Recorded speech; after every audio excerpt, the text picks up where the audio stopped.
তো finally guys India versus south আফ্রিকার যেটা 2 নম্বর ওডিআই খেলা আসাল। তো ইন্ডিয়া গাছে সাউথ আফ্রিকা জিতছে, 4 উইকেটে জিতছে সাউথ আফ্রিকা। জিতার মূল কারণ হইল ইন্ডিয়ার বোলারের দোষে সাউথ আফ্রিকা জিতছে। কারণ আমি এর আগে একটা ভিডিও বানাইছিলাম, যখনই সাউথ আফ্রিকার নকে যেটা দল ঘোষণা করছে, তো তখনই আমি কইছিলাম যে বোলিং লাইনটা বহুত দুর্বল হয়েছে।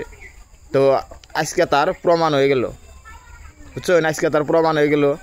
হার্ষিত রানার জায়গায় যদি মোহাম্মদ শামি বা হয়তো মোহাম্মদ সিরাজ ওরা দুজনের একজন থাকতো, তাহলে প্রসিদ্ধ কৃষ্ণার জায়গায় যদি জাসপ্রীত বুমরা থাকতো, তাহলে আজকে বোলিং লাইন বহুত স্ট্রং হইতো, জিতার কোনো অঙ্কই থাকতো না। টার্গেট বহুত বড় টার্গেট হয়েছিল, 358 রান। ওইটা কোনো ছোটো মোটো টার্গেট না, বুঝছেন? বহুত বড় টার্গেট। তো তাও ইন্ডিয়ায় গাঁটলো। ইন্ডিয়ায় গাঁটার মূল কারণই হলো বোলিং লাইনটা বহুত দুর্বল হয়েছে, দুর্বলের জন্য ইন্ডিয়ায় গাড়ছে। তো বিরাট কোহলি বহুত ভালো খেলাইছে। যাওয়া খেলায় 135 করছে, আর এই খেলায়ও 102 করছে।